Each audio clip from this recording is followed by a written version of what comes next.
Bismillahirrahmanirrahim. Assalamualaikum warahmatullahi wabarakatuh.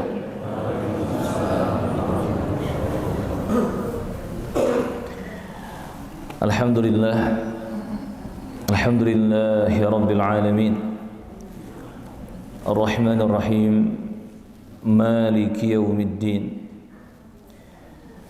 Ashhadu an la ilaha illallah wahdahu la syarika lah,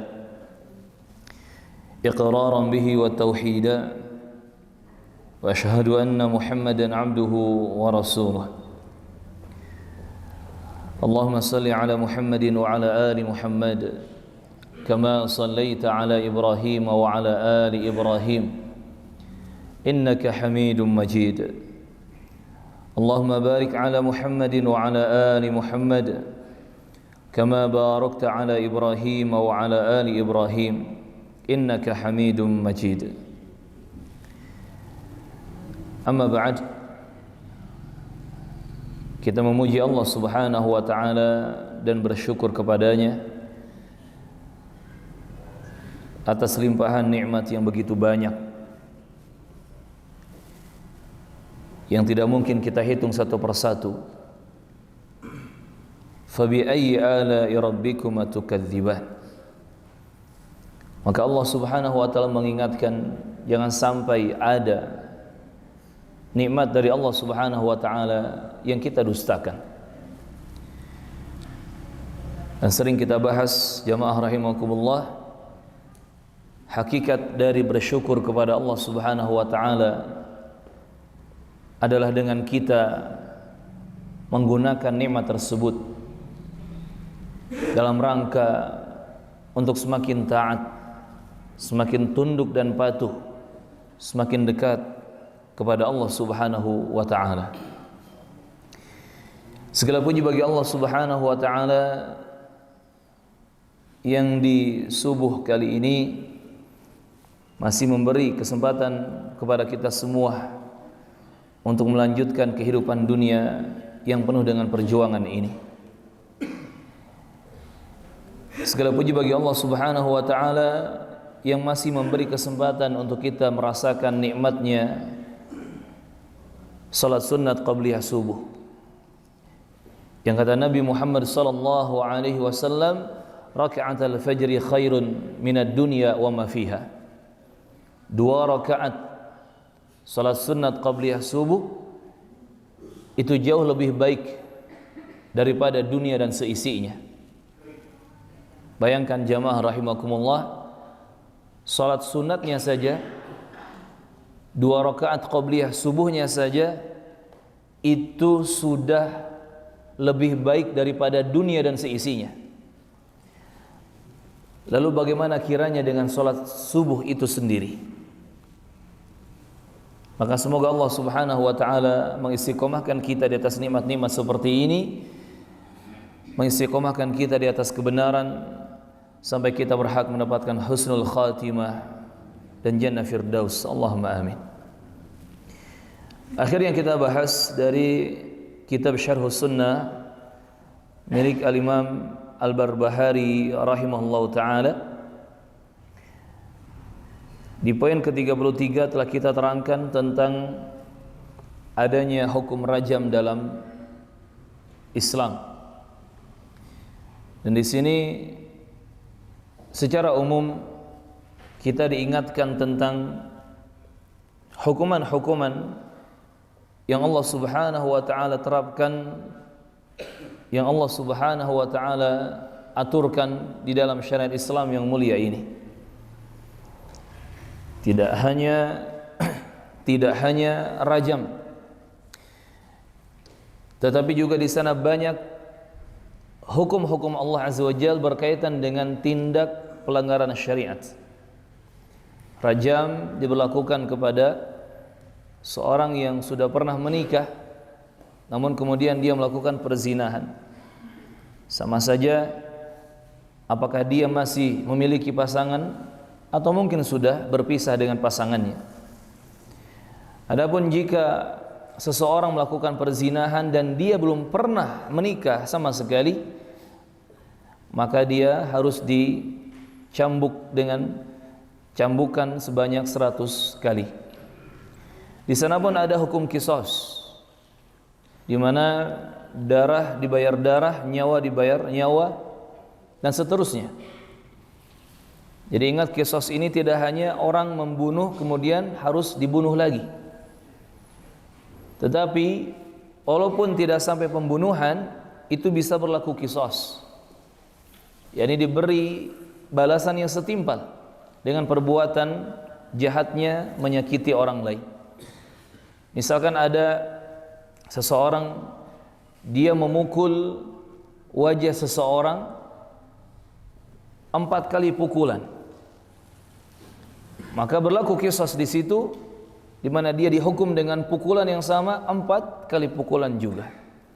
Jadi qisas adalah hukuman yang setimpal bagi mereka yang menyakiti seorang muslim. Ahibati fillah rahimakumullah, dan kita meyakini bahwa hukum-hukum yang seperti ini yang disebut dengan hukum jinayat di dalam Islam, hukum jinayat, kita meyakini tentang kebenarannya. Dan Allah Subhanahu wa taala memberikan aturan-aturan tentang hukum jinayat ini tentunya karena hikmah yang besar. Di balik itu semua ada hikmah yang besar. Terkadang ada sebagian manusia melihat hukuman-hukuman dalam Islam ini dari sisi kengeriannya, dari sisi kejamnya atau sadisnya, tetapi dia tidak melihat lebih jauh tentang hikmahnya. Misalkan ketika ada seorang pembunuh yang dia dihukum qisas, dibunuh lagi, dan dalam Islam tata caranya adalah dengan dipotong leher. Didudukkan orang tersebut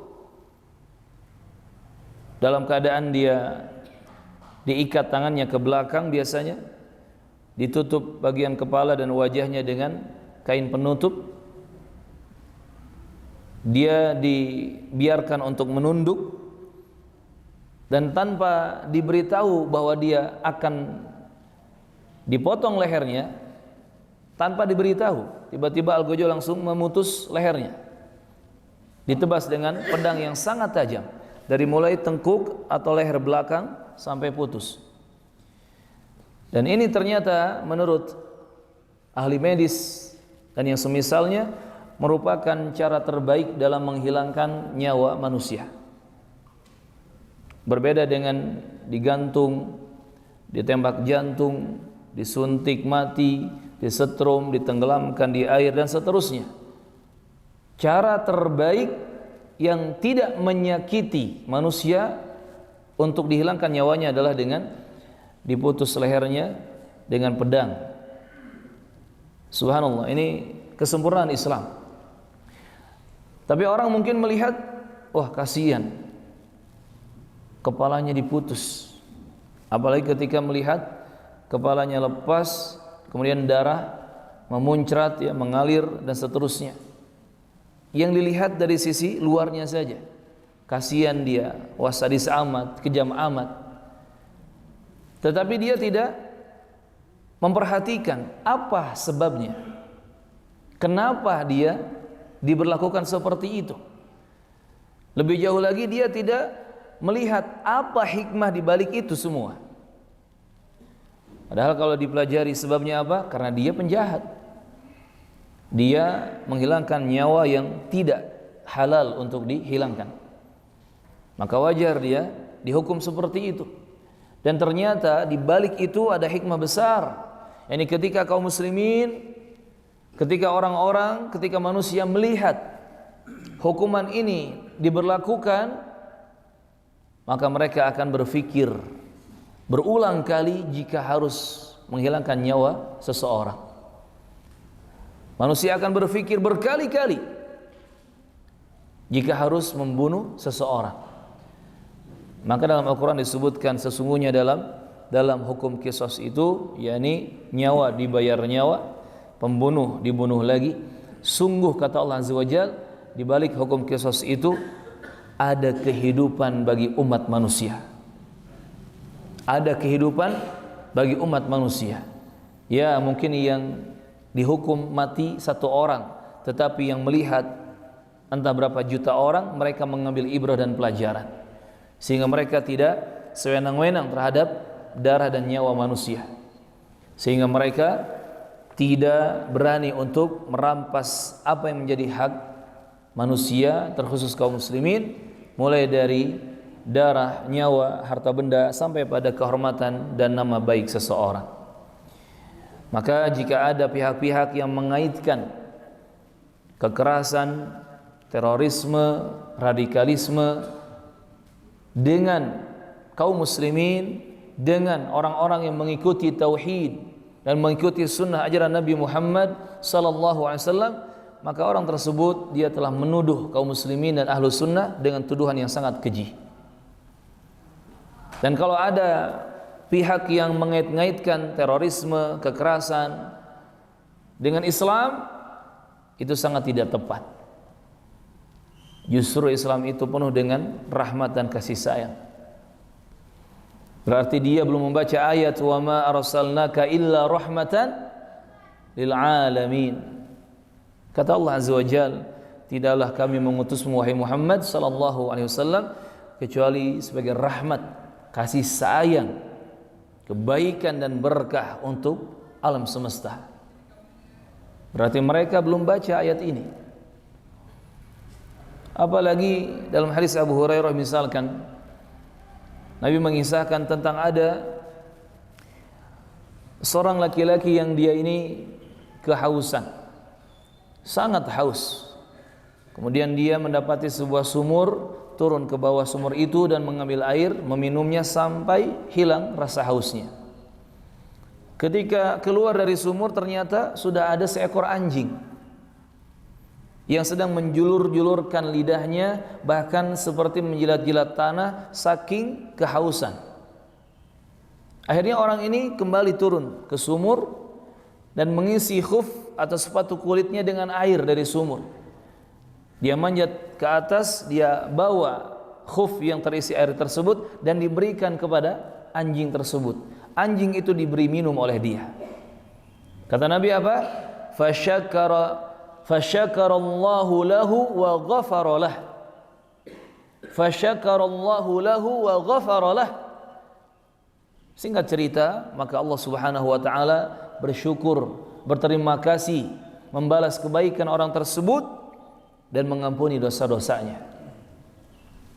Islam mengajarkan bahkan sampai seekor anjing pun harus dibantu, ditolong, tidak disiksa dan tidak dibiarkan kehausan atau kelaparan.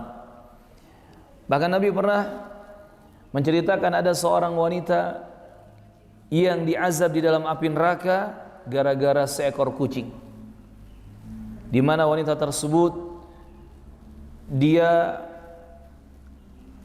mengunci seekor kucing di sebuah kandang dan dia tidak memberinya makan, tidak memberinya minum, tidak juga dilepaskan untuk mencari makan sendiri sampai kucing itu mati kelaparan, kehausan dan seterusnya. Maka gara-gara ini wanita tersebut diazab di dalam api neraka. Kalau kita pelajari Islam dengan benar, jamaah rahimakumullah, kira-kira poin terornya di mana? Poin radikalnya Islam itu di mana? Poin kerasnya Islam itu di mana? Bahkan sampai Nabi mengatakan sallallahu alaihi wasallam, khairun nasi anfa'uhum linnas. Kata Nabi sallallahu alaihi wasallam, manusia terbaik itu adalah yang paling banyak memberikan manfaat kepada manusia. Manusia terbaik adalah yang paling banyak memberi manfaat kepada manusia. Artinya Nabi menghasung, mengajak, menyemangati umatnya untuk menjadi orang-orang yang baik, bahkan terbaik. Dengan cara apa? Membagi-bagikan manfaat sebanyak mungkin, menyebarkan, memberikan manfaat kepada manusia sebanyak mungkin dari banyak sisi, dari banyak bidang. Maka sungguh keji tuduhan bahwa umat Islam itu kental dengan teror. Ahlu tauhid, ahlu sunnah wal jamaah itu, pengikut Nabi Muhammad dan para sahabatnya itu, sunni itu, yang mengikuti dakwah salaf itu, dan seterusnya disebutkan kalimat-kalimat, istilah-istilah Islam yang kemudian dikaitkan dengan terorisme, radikalisme dan kekerasan. Wal'iyadzubillah, itu adalah tuduhan yang sangat keji, dan itu menjadi bukti dan tanda nyata bahwa orang yang berbicara sangat bodoh. Orang yang menuduh sangat bodoh, di mana dia ini belum belajar tentang Islam yang sebenarnya. Makanya Nabi mengingatkan bahwa di akhir zaman seperti ini, atau mendekati akhir zaman seperti ini, akan muncul orang-orang ruwaibidah. Orang-orang ruwaibidah, orang-orang yang bodoh, tidak tahu apa-apa, nggak punya ilmu, tetapi berbicara tentang urusan umat. Dia bodoh, tidak punya ilmu, tetapi berani bicara tentang urusan-urusan orang banyak, tentang urusan-urusan yang besar. Dan di zaman sekarang ini sudah banyak terjadi, jemaah. Dia bukan S3 pendidikan syariat Islam misalkan, tapi diberi panggung, diberi mic untuk bicara tentang agama, tentang umat, dan seterusnya. Dia gak jelas dari mana belajarnya, atau mungkin dia ini orang ahli ekonomi atau ahli politik, tapi bicara tentang agama, bicara tentang umat, bicara tentang hal-hal yang besar, dan itu bukan porsinya. Maka wajar banyak ucapan-ucapan manusia di zaman sekarang yang dari jalur kebenaran. Wal'iyadzubillah. Kemudian jamaah rahimakumullah, kita melanjutkan poin selanjutnya di kitab Syarhus Sunnah, penjelasan tentang As-Sunnah An-Nabawiyah, karya Al-Imam Al-Barbahari rahimahullahu ta'ala. Masuk poin ke-34, Ar-Rabi wa Thalathin. Poin ke-34, beliau mengatakan rahimahullahu ta'ala, wal mashu 'alal khuffaini sunnatun. Wal mashu, dan mengusap, 'alal khuffain, atas dua sepatu, sunnatun, itu merupakan sunnah. Khuf itu seperti sepatu yang digunakan pada kaki kita dan terbuat dari kulit. Dan biasanya khuf ini menutupi dua mata kaki. Jadi mulai dari telapak kaki sampai punggung kaki, jari jemari, semua sampai ke mata kaki tertutup. Bisa dibahasakan sepatu kulit.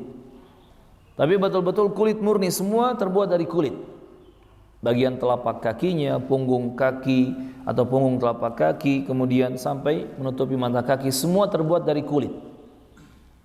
Jadi tidak pakai sol tebal di bawahnya, tidak, tapi semua dari kulit.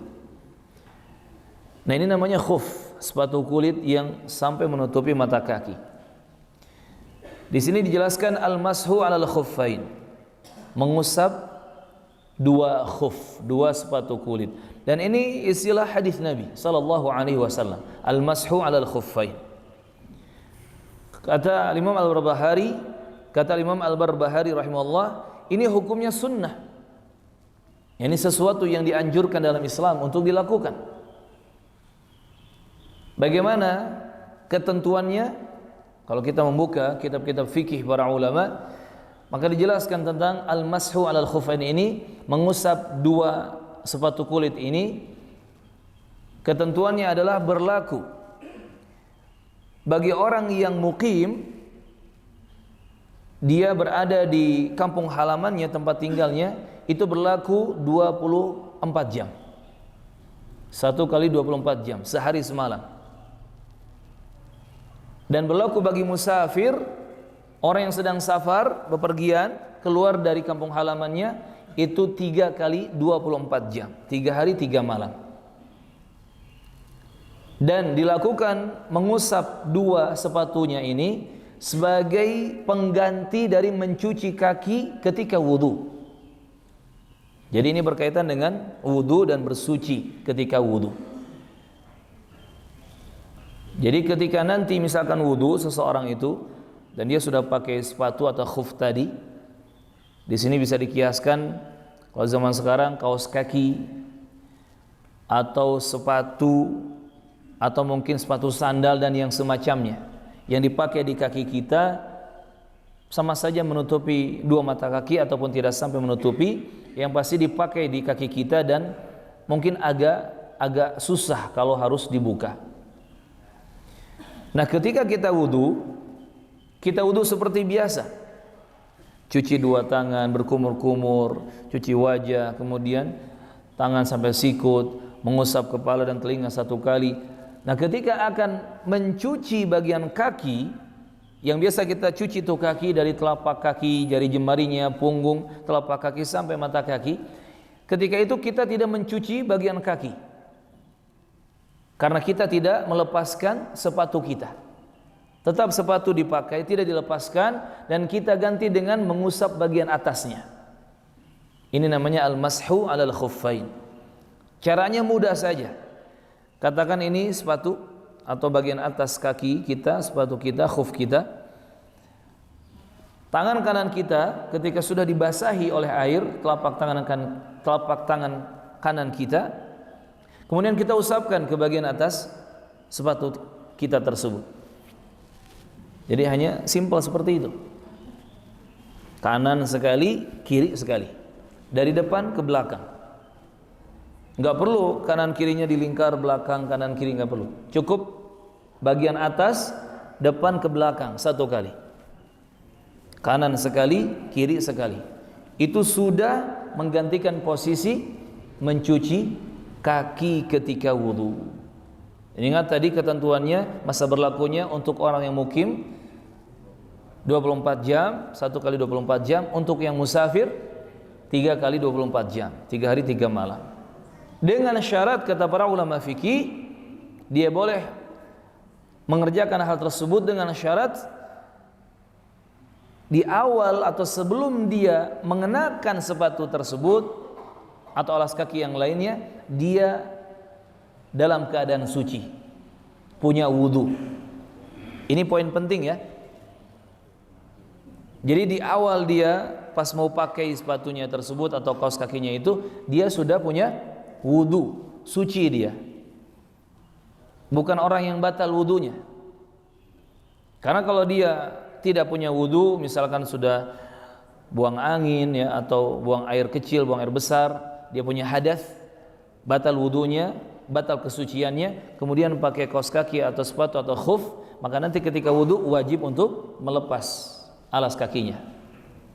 Tapi kalau dia ketika mau memakai alas kaki itu sudah punya wudu, dia pakai alas kaki tersebut dalam keadaan dia punya wudu, dia punya kesucian, maka di sini boleh dilakukan al-mashu alal khuffain, menggantikan cuci kaki ketika nanti dia wudu. Ini keterangan dan ketentuan mengusap dua sepatu atau khuf ya, ketika kita berwudu, menggantikan posisi mencuci kaki. Lihat jamaah rahimakumullah, paling tidak di sini ada dua pelajaran untuk kita kaum muslimin. Yang pertama, ini menjadi bukti bahwa Islam betul-betul agama yang sangat mudah. Islam itu tidak menyulitkan. Dalam Islam, orang meninggal dunia tidak harus punya uang ratusan juta. Karena di agama lain, ada agama yang kalau pemeluknya mati dan tidak punya fulus ratusan juta atau puluhan juta, itu mayatnya tidak diurus, jenazahnya tidak diurus. Tapi dalam Islam, kalau seorang muslim meninggal dunia, walaupun dia tidak punya uang sepeser pun, bahkan mungkin dia banyak hutang, tetap jenazahnya diurus oleh kaum muslimin. Dan itu menjadi fardu kifayah, kewajiban atas umat muslim, harus diurus jenazahnya. dengan penuh pemuliaan, penghormatan sampai dikuburkan dengan cara terbaik di kuburan kaum muslimin. Islam sangat mudah. Termasuk urusan salat, kata Nabi, "Shalli qa'iman fa illam tastati fa qa'idan fa illam tastati fa ala janbin," dan seterusnya. Salatlah engkau sambil berdiri. Jika tidak mampu berdiri, salatlah sambil duduk. Gak bisa duduk, salatlah sambil berbaring miring dan seterusnya. Islam penuh dengan kemudahan. Jadi sebetulnya kalau ada orang bilang, wah Islam itu sulit, itu ucapan orang yang tidak mau mengamalkan syariat Islam. Wah Islam serba susah, itu omongan orang yang tidak mau mempelajari dan mengamalkan Islam itu sendiri. Karena kalau sudah dipelajari, apalagi sampai pengamalan, akan terasa kemudahan demi kemudahan. Bahkan kita akan mendapati momentum-momentum yang kita takjub, kok sampai seperti ini dimudahkannya dalam Islam, kok sampai seperti ini dimudahkannya dalam Islam. Subhanallah. Kemudian pelajaran yang lain, jamaah rahimakumullah, dari masalah mengusap khuf ini, kita semakin yakin bahwa Islam itu agama dalil. Islam itu agama wahyu ilahi, agama yang mengikuti apa firman Allah Azza wa Jalla, apa sabda Nabi-Nya sallallahu alaihi wasallam. Jadi kalau ada orang yang mengaku muslim, apalagi dia menjadi dai muslim, tapi dia tidak mau mempelajari dalil, tidak mau mengenal dalil, tidak mau mengikuti dalil, ya susah jadi muslimnya. Ibarat dia mau jadi militer, tapi dia tidak mau tunduk patuh terhadap aturan di kemiliteran, kan nggak mungkin lulus jadi militer, kan gitu. Itu teman-teman yang masuk di kepolisian, di TNI, di militer, itu mereka masuk dengan syarat harus mengikuti aturan kemiliteran, kan gitu. Nah sekarang ada orang, dia mengklaim sebagai muslim, bahkan dia sebagai dai muslim, tapi sangat anti terhadap dalil, sangat anti, bahkan memusuhi dalil-dalil dalam Al-Quran ataupun hadis Nabi yang sahih. Maka tentunya dia tidak akan bisa menjadi muslim yang sebenarnya, karena Islam dibangun di atas dalil. Islam adalah agama dalil. Qul hadhihi sabili ad'u ilallahi ala basirah. Ini ucapan yang Allah perintahkan kepada Nabi Muhammad untuk Nabi Muhammad ucapkan. Katakanlah, inilah jalanku, yakni jalan Allah yang lurus. Di atas jalan Allah yang lurus tersebut, aku mengajak manusia kepada Allah Subhanahu wa taala di atas basirah, di atas basirah, di atas ilmu yang benar.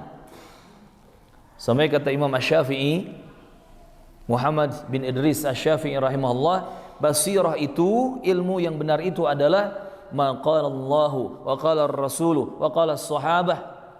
Setiap firman Allah, setiap sabda Nabi Muhammad, setiap ucapan para sahabat Nabi dalam hadis-hadis riwayat yang sahih.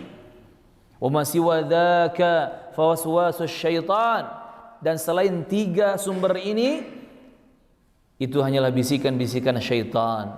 Kata siapa ini? Kata Imam Asy-Syafi'i rahimahullah ta'ala. Dan inilah basirah, inilah ilmu yang benar. Setiap firman Allah Azza wa Jalla, setiap sabda Nabi Muhammad sallallahu alaihi wasallam, dan setiap keterangan dari para sahabat Nabi radhiyallahu anhum, itulah ilmu yang benar, itulah basirah yang Nabi diperintah oleh Allah Azza wa Jalla untuk mengajak manusia di atas ilmu tersebut. Qul hadhihi sabili ad'u ila Allah ala basiratin ana wa man ittaba'ani. Sekali lagi jamaah rahimakumullah, Islam adalah agama dalil, bukan agama logika.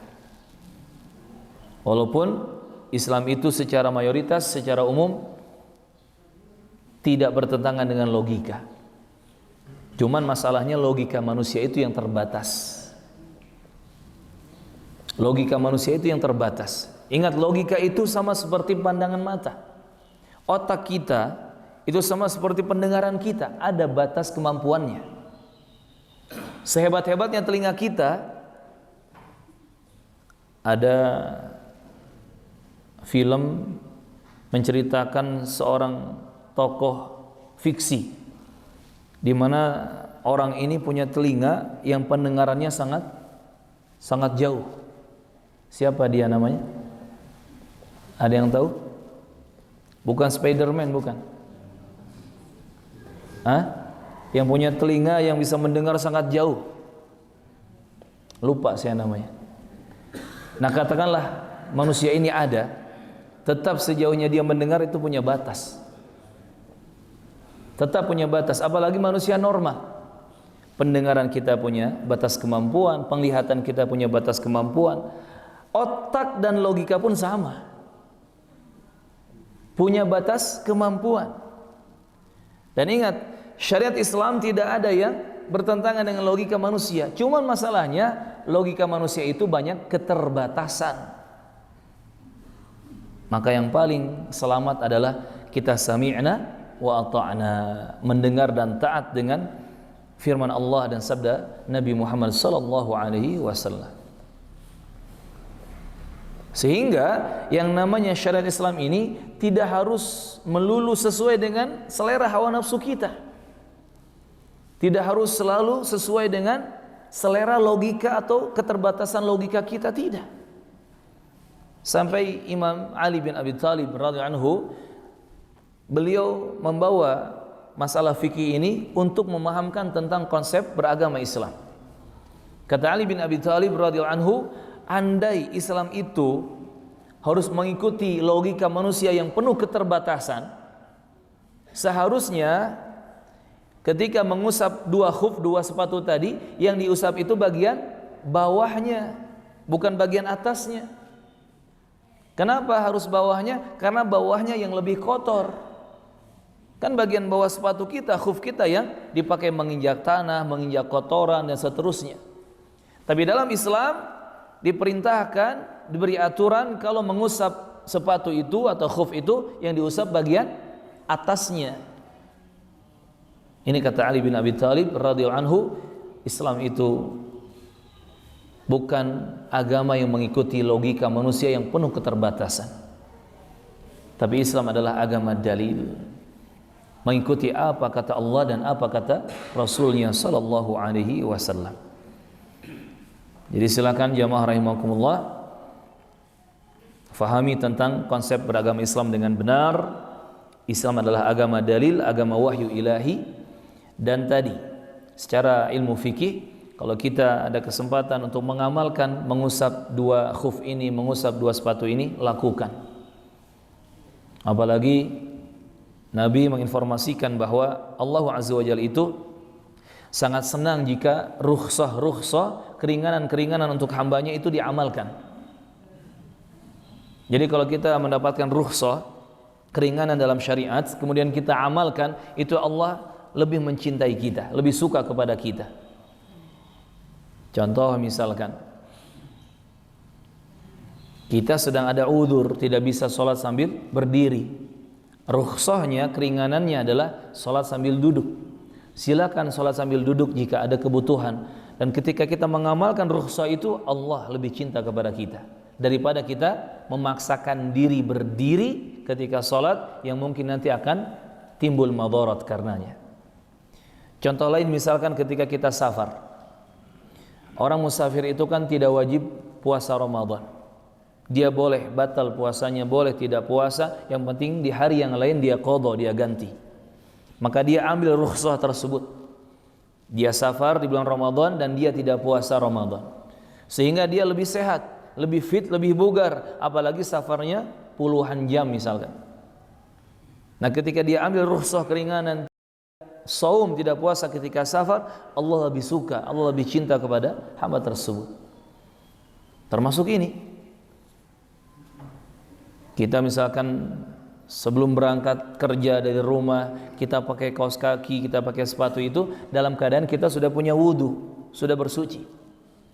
Pas nanti di kantorkah atau di lapangan, ya di jalanan sambil kerja, Kita mau wudu zuhur, wudu untuk asar misalkan, gak perlu kita buka sepatu atau kaos kaki. Pas bagian cuci kaki, usap sepatu kanan bagian atas sekali, usap sepatu kiri bagian atasnya sekali. Rukhsah, dimudahkan, dan Allah lebih cinta kepada kita. Ini jamaah rahimani wa rahimakumullah, penting kita untuk mengetahui apa saja rukhsah dalam syariat Islam ini dan mengamalkannya. Poin ke-35, kata Al-Imam Al-Barbahari rahimahullah ta'ala, wa taqsirus salati fis safari sunnatun. Wa taqsirus salah, dan meringkas salat fis safari, ketika sedang safar, melakukan perjalanan, sunnah, itu pun sunnah, perkara yang dianjurkan untuk diamalkan. Sekarang beliau masuk ke dalam pembahasan fikih salat, di mana untuk salat itu ada yang namanya qasar dan jama'. Qasar itu taksir atau qasar, artinya meringkas, memendekkan. Maksudnya salat yang 4 rakaat diringkas menjadi 2 rakaat. Berarti hanya berlaku pada salat rubaiyah yang 4 rakaat saja, zuhur, asar, dan isya. Adapun untuk maghrib yang 3 rakaat dan subuh 2 rakaat, tidak ada qasar, tidak ada taksir atau ringkasan lagi. Sudah 2 rakaat subuh mau diqasar. Dan sholatnya juga subrang, subuh kaberangan, minta qasar, ya Allah. Maghrib 3 rakaat minta qasar, ini sulit juga. Qasarnya gimana jemaah kira-kira kalau dibagi 2? 1,5 rakaat, gimana sholatnya tuh? Belum tahiyat akhir udah salam kan? La haula wala quwata illa billah. Maka di sini butuhnya ilmu. Jadi kalau muncul pertanyaan, kenapa ya yang diqasar itu dalam Islam hanya sholat yang 4 rakaat? Itu sudah aturan paling sempurna. Kan kebayang kalau 3 rakaat diqasar jadi 1,5, nggak bisa. Subuh juga ya 2 rakaat yang dalam kondisi kita sangat fit, sedang segar-segarnya, masa sholat cuma 1 rakaat, kan gitu. Jadi Islam itu betul-betul sempurna, termasuk ketika memberikan rukhsah dan keringanan. Dalam Islam disyariatkan qasar atau meringkas sholat ketika safar, yang berlaku pada tadi salat yang rubaiyah 4 rakaat di zuhur, asar, dan isya. Dan juga di sana ada jama'. Jama' atau jama' artinya menggabungkan, menyatukan. Dan ini pun aturannya jelas. Zuhur digabungkan dengan asar itu bolehnya, maghrib digabungkan dengan isya itu bolehnya. Selain 2 penggabungan ini tidak ada jama'. Gak bisa asar digabung dengan maghrib. Kadang kan ada orang ya, pulang kerjanya nanggung katanya, belum sholat asar. Kapan sholat asarnya? Nanti dijama dengan maghrib. Itu nggak boleh. Jadi mau tidak mau harus diusahakan sholat tepat pada waktunya. Atau misalkan menjama apa? Menjama sholat subuh dan zuhur. Jadi bangunnya hampir mau zuhur. Ini bukan subrang lagi, tapi sub apa? Sub offside sudah. Subuhnya offside ya. Dan dia jama salat subuh dengan zuhur, nggak bisa. Jama itu hanya berlaku pada zuhur dengan asar dan maghrib dengan isya, 2 penggabungan saja. Ada jama takdim diawalkan, ada jama takhir diakhirkan. Kalau jama takdim berarti asar ditarik ke zuhur, dilakukan zuhur dan asar di waktu zuhur. Kalau jama takhir diakhirkan, ditarik zuhurnya ke asar, dilakukan zuhur dan asar di waktu asar. Maghrib isya pun kurang lebih sama seperti itu. Jama takdimnya berarti maghrib dan isya di waktu maghrib pengerjaannya, jama takhirnya berarti maghrib dan isya pengerjaannya di waktu isya. Antara jama dan qasar ini masing-masing punya hukum yang berbeda. Kadang sebagian orang awam itu pabaliut antara jama dengan qasar. Masing-masing ada hukumnya. Qasar ini hanya berlaku bagi orang yang sedang safar. Dan tidak berlaku untuk selain orang yang safar. Yang sakit itu nggak ada qasar. Yang apa lagi? Dia di rumah ya, sedang turun hujan lebat di luar rumahnya, tidak ada qasar. Jadi qasar itu hanya berlaku bagi orang yang safar, musafir saja. Dia bepergian keluar, dia sudah memasuki jarak safar atau kebiasaan safar di masyarakatnya, maka berlaku qasar ketika itu. Zuhur jadi 2 rakaat, asar jadi 2 rakaat, isya pun jadi 2 rakaat. Hanya untuk musafir yang safar saja. Adapun jama', maka ini lebih luas kebolehannya. Jama' ini boleh dilakukan oleh orang yang safar, musafir. Jama' boleh dilakukan juga oleh orang yang sakit. Jadi kalau ada bapak, ibu yang sedang sakit, qadarullah, dan untuk sholat itu butuh perjuangan berat, silakan dijama'. Asarnya tarik ke zuhur, asar 4 rakaat agar nanti waktu asar lanjut bablas istirahat misalkan. Atau maghrib dengan isya, dahulukan isyanya atau tarik isya ke maghrib. Maghrib 3 rakaat, isya 4 rakaat, dilakukan 2 salat ini di waktu maghrib agar isyanya langsung minum obat, langsung bablas istirahat. Jama' boleh bagi orang yang sakit juga. Termasuk jama' juga boleh ketika turun hujan. Misalkan kita ke masjid, begitu mau sholat zuhur, hujan lebat turun. Kata imamnya, jamaah karena hujan lebat di luar, kita jama' sholat. Zuhur 4 rakaat, lanjut. Kemudian asar 4 rakaat. Maka nanti nggak perlu lagi asar ke masjid, boleh. Jadi ada beberapa sebab ya dibolehkan jama'. Tetapi qasar hanya untuk orang yang safar saja. Nah, perkara seperti ini perlu kita ketahui. Karena ingat tadi, keringanan-keringanan, rukhsah-rukhsah yang Allah berikan kepada kita, jika kita amalkan, itu menjadi sebab Allah semakin cinta dan semakin suka kepada kita. Walhamdulillah. Lagi-lagi ini menjadi bukti bahwa Islam itu adalah agama yang mudah. Islam itu penuh dengan kemudahan. Poin ke-36 jamaah rahimakumullah. Wasaumu fis safari man syaa'a shama wa man syaa'a aftara. Dan tentang puasa ketika safar bagi orang yang musafir bepergian.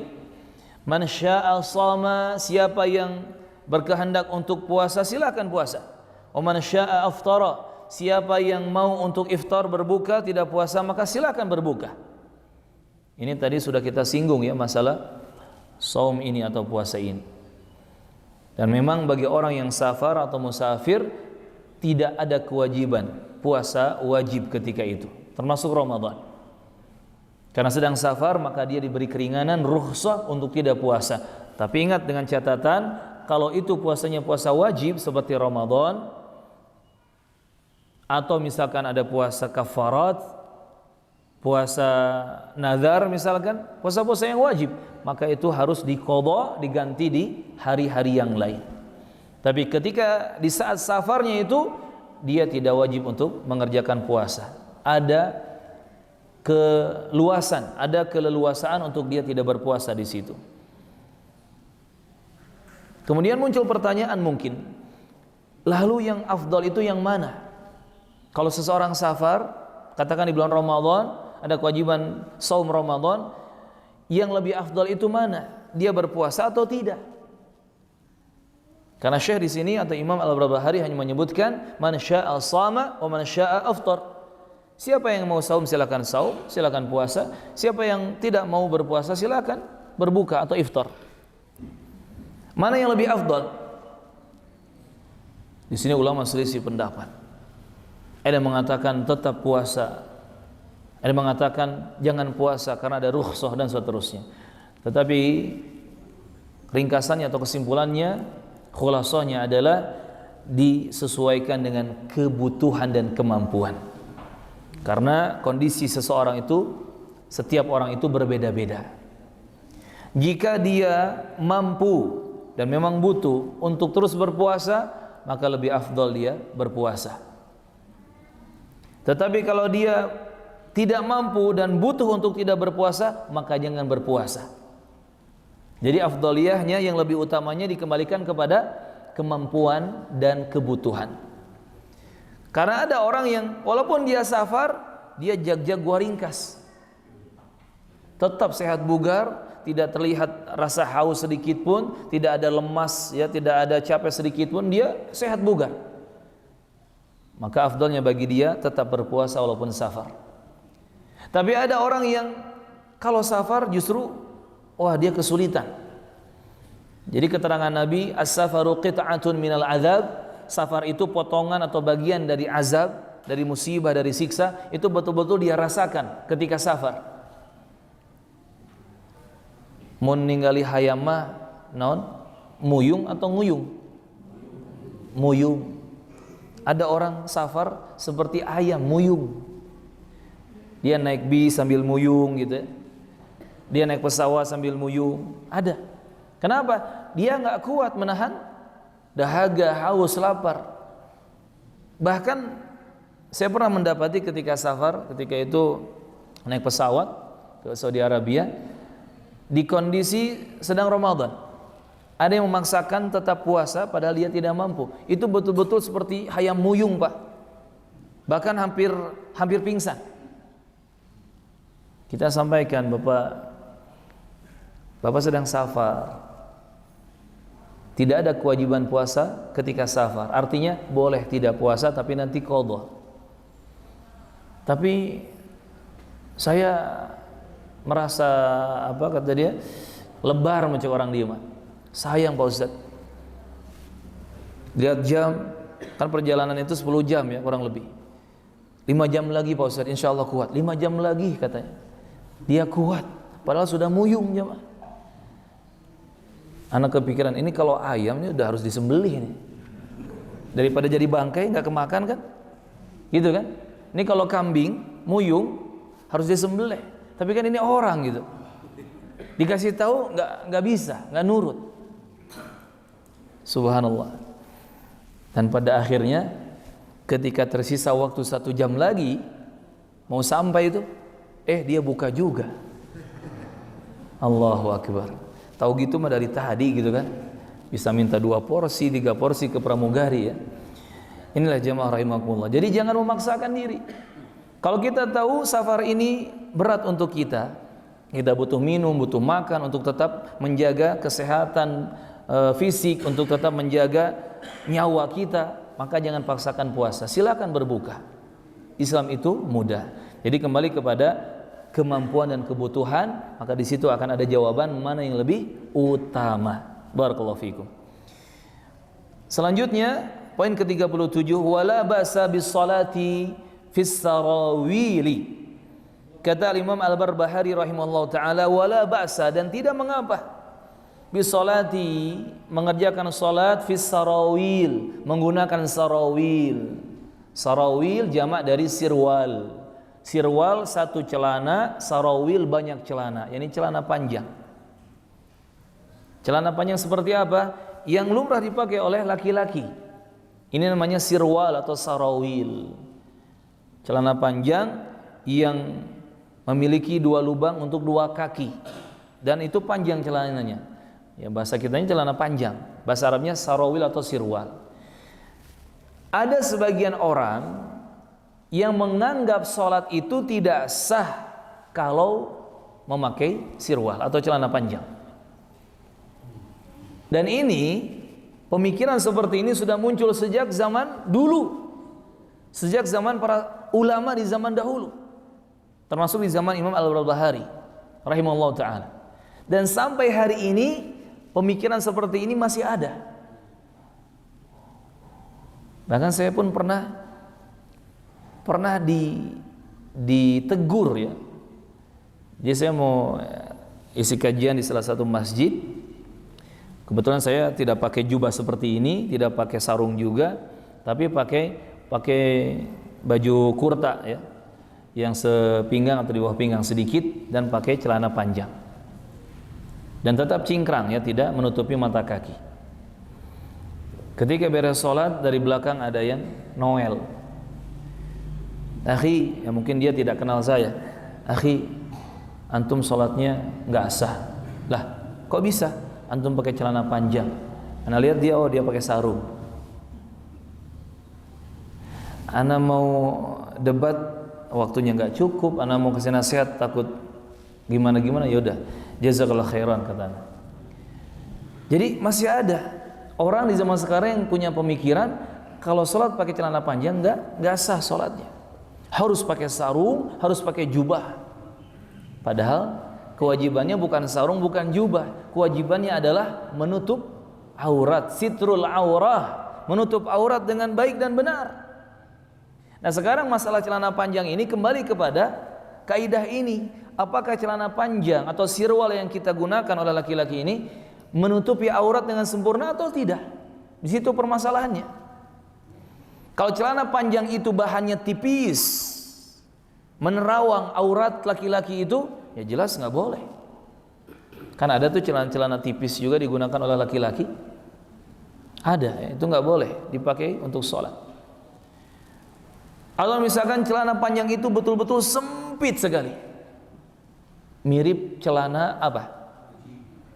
Legging atau celana goes, ya, celana goes tuh, itu ketat sekali, sudah mah tipis, ketat pula.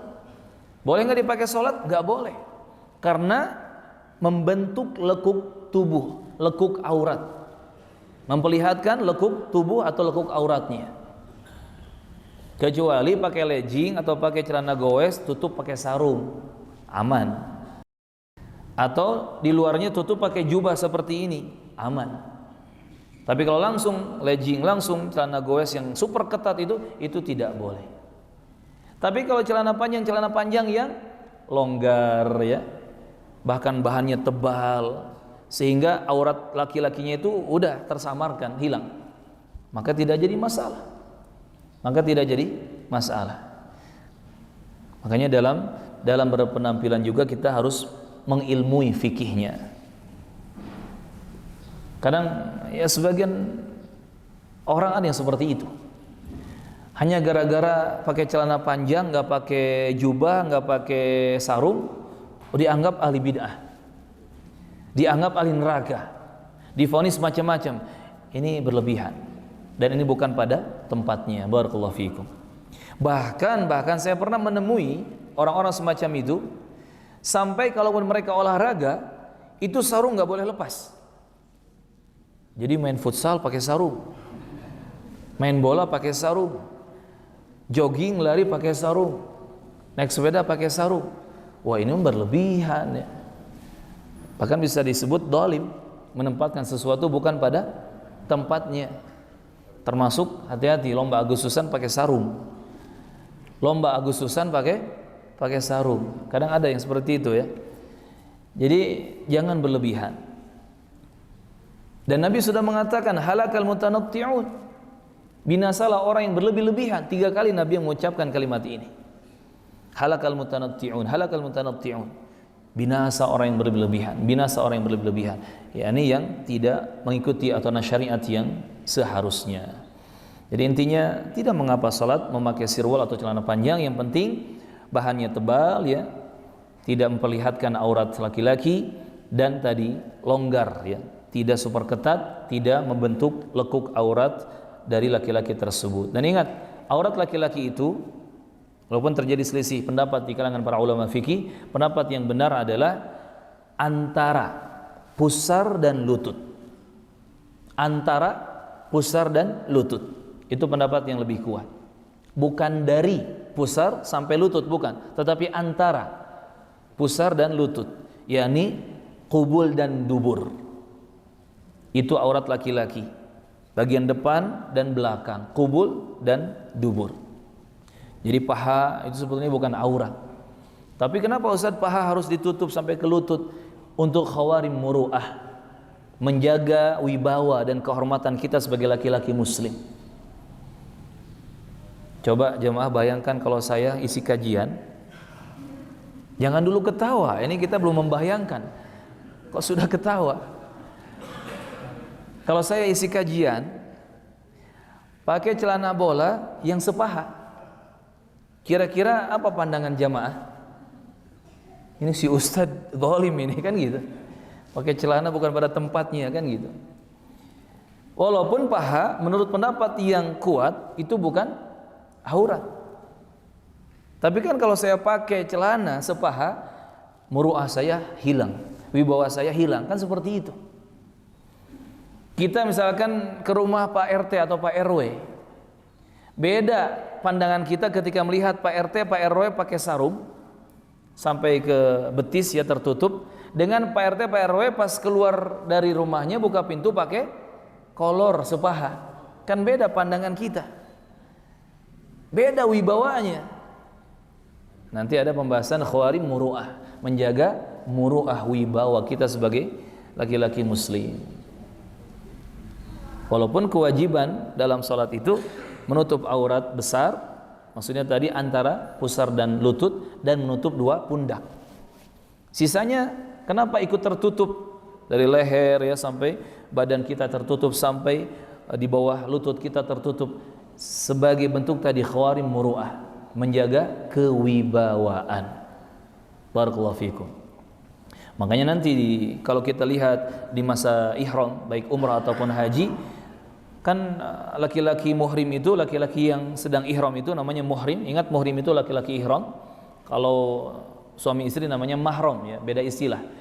Laki-laki muhrim yang sedang ihram itu kan hanya pakai dua helai kain.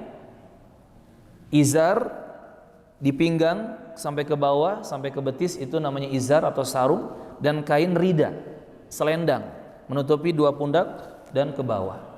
Dan biasanya banyak jamaah laki-laki itu yang bagian perutnya terbuka, ya kan? Bagian belakang punggung bawahnya terbuka, apalagi dadanya terbuka, dan itu tidak membatalkan pelaksanaan ihram atau tawaf ataupun sa'i dan seterusnya. Karena memang perut di atas pusar, dada, punggung belakang ya, itu bukan aurat. Termasuk pundak pun bukan aurat untuk laki-laki. Hanya saja ketika sholat, maka dua pundak laki-laki wajib ditutup. Sama seperti perempuan, ada aurat ketika sholat, ada aurat di luar sholat. Laki-laki pun sama, ada aurat ketika sholat yang harus ditutup, ada aurat di luar sholat. Nah, ini jamaah. Tapi tadi kembali kepada khawarim muru'ah.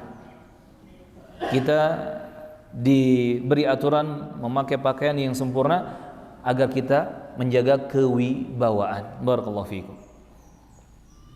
Kemudian yang terakhir kita baca di kesempatan pagi yang berberkah ini, poin ke-38, wan nifaqu an tudhhiral islama wa tukhfil kufra. Dan ingat kata Imam Al-Barbahari rahimahullah, kemunafikan itu, nifaq atau kemunafikan adalah an tudhhiral islam, engkau menampakkan keislaman, wa tukhfi al-kufra, tetapi engkau menyembunyikan kekufuran di dalam hatimu. Ini namanya munafik. Ketika lisan dan hati tidak sinkron, tidak sama. Ketika tulisan dengan fikiran dan keyakinan hati tidak sama, tidak sinkron, itu munafik. Misalkan lisannya mengatakan saya cinta Abu Bakar, saya cinta Umar radhiyallahu anhuma, sampai dia berdoa taradhi radhiyallahu anhuma, semoga Allah meridhai keduanya. Tapi dalam hatinya dia benci kepada Abu Bakar, dia benci kepada Umar, bahkan menganggap Abu Bakar najis, Umar najis, bahkan lebih kafir daripada Yahudi dan Nasrani. Seperti siapa yang seperti ini? Orang-orang Syiah. Orang Syiah, semanis apapun lisannya, ucapan mereka memuji para sahabat, itu dusta semua. Karena di hati mereka, di keyakinan mereka, Abu Bakar, Umar, Utsman, dan mayoritas sahabat Nabi, termasuk Aisyah, Abu Hurairah, itu semua kafir dan najis. Na'udzubillah. Tapi karena nyari aman, lisannya bilang Abu Bakar saya cintai dia, Umar saya cintai dia. Ini munafik namanya. Ini munafik namanya. Termasuk na'udzubillah di zaman sekarang banyak orang munafik dengan model KTP-nya tertulis agama Islam, tapi diajak sholat hararesena, na'udzubillah, hese pisan sholat, padahal Islam KTP-nya.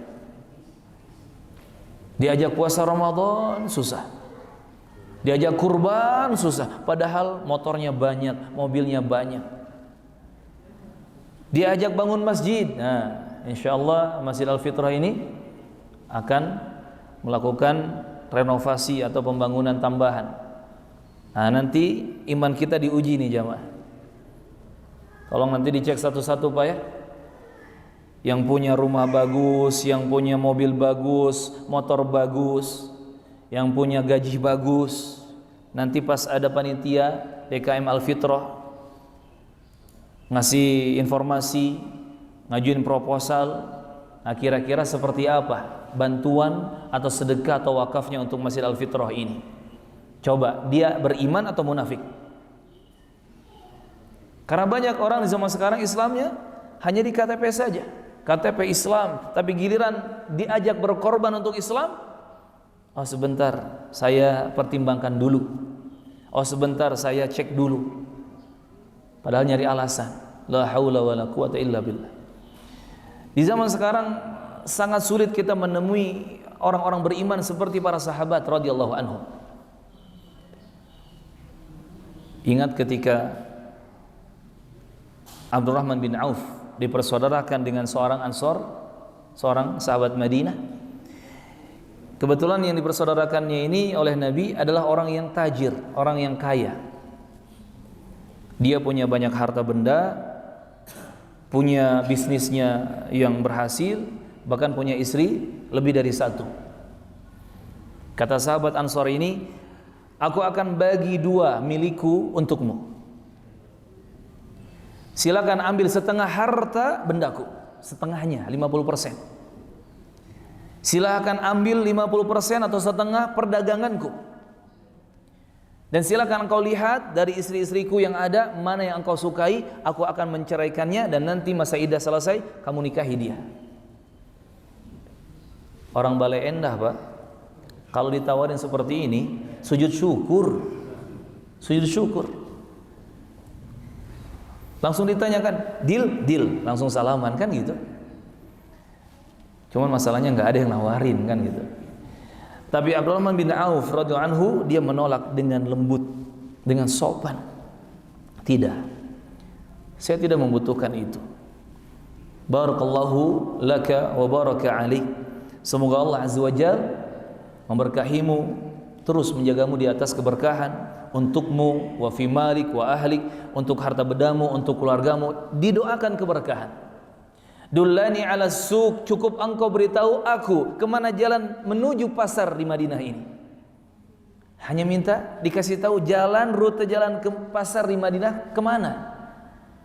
Setelah itu Abdurrahman bin Auf dikasih tahu pasar ke sana, masuk ke pasar, lihat suasana, oh ternyata bisa nyari fulus dengan cara apa?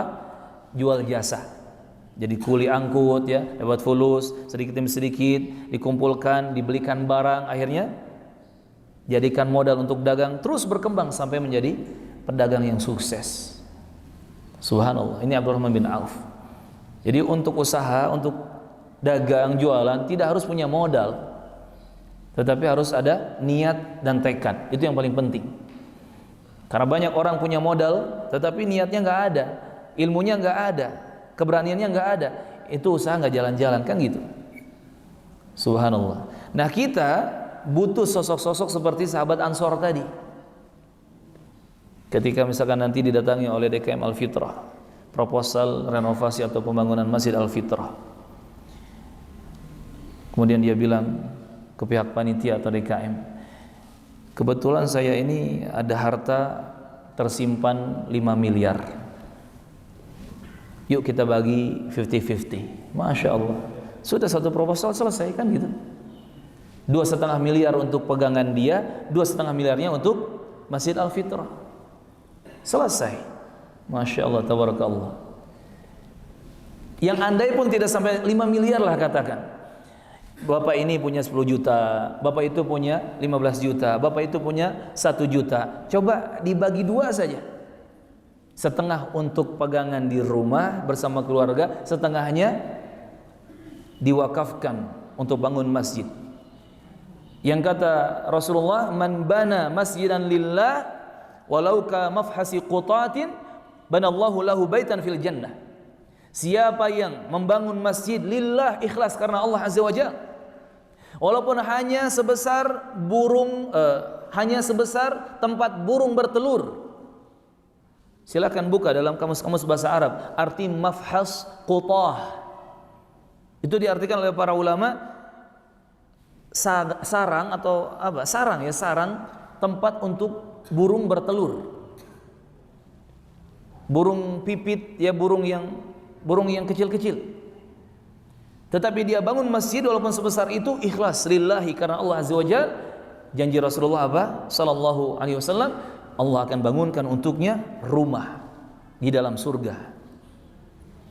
Dalam satu riwayat, siapa yang membangun satu masjid karena Allah, maka Allah akan bangunkan seperti itu untuk dia di surga. Subhanallah. Kadang kita nggak kepikiran jamaah. Kita kerja puluhan tahun, pengen apa? Pengen punya rumah. Kerjanya 45 tahun, kerjanya 55 tahun, dapat rumahnya cuma 1 biji. Itu pun hanya berapa kali berapa? 7 kali 10 meter. Kerjanya puluhan tahun jamaah. Tapi kita lupa untuk mendapatkan rumah di surga, dan ternyata caranya sangat-sangat mudah. Bisa dengan sholat sunat, bisa juga dengan ini, wakaf atau bangun masjid.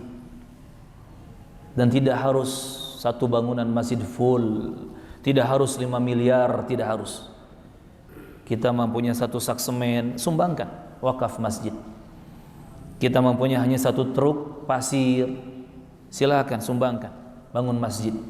Kita mempunyai hanya yang ngasih konsumsi buat tukang yang bangun masjid, sehari 5 porsi, sehari 10 porsi, sumbangkan bangun masjid. Kalau ikhlas, walaupun sedikit, walaupun sebesar tadi sarang burung yang kecil, tetapi ikhlas karena Allah Azza wa Jalla, berhak dia mendapatkan bangunan yang mewah, istana yang mewah di surga Allah Subhanahu wa ta'ala. Dan tadi kalau kita ikut konsep sahabat Ansor tadi, dibagi setengah-setengah, kan nggak perlu banyak orang ya. Setengah untuk disisakan di rumah, setengah diserahkan ke DKM untuk wakaf. Subhanallah. Semoga jamaah di sini terbuka hati dan matanya untuk berlomba-lomba saling mengorbankan harta bendanya di jalan Allah Azza wa Jalla untuk pembangunan Masjid Al-Fitrah ini, dan semoga perjuangannya, usahanya semua dibalas dengan jannah firdaus dan istana yang megah di surga firdaus. Allahumma amin. Tapi tercukup ku amin Pak, proposalnya di ACC ya, minimal 50%. Hah? Terlalu berat? Ya udah jadi 60 loh. Milih 50 atau 60? Ya kadang gitu ya Pak. Kita kalau untuk bisnis dunia jor-joran. Seberapa modalnya? 1 miliar Pak Haji, 1 miliar langsung transfer kan gitu. Tapi kalau untuk akhirat berapa? 100 ribu Pak Haji. 100 ribu apa nggak kemahalan? Ya Allah, 100 ribu masih ditawar.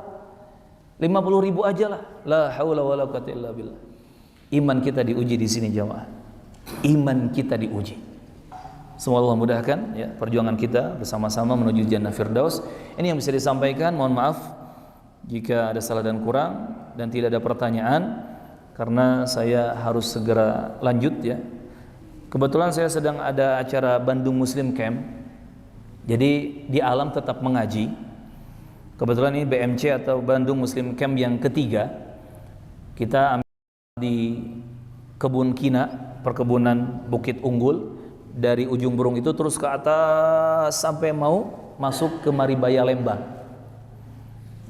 Kebetulan saya dari kemarin siang di sana karena jadwal di Al-Fitrah rutin di ahad ketiga, jadi saya izin pamit ke teman-teman, sekitar ada 100 orang di sana sedang ngecamp sambil ngaji. Dan alhamdulillah ya, rasanya rasa touring tadi Pak.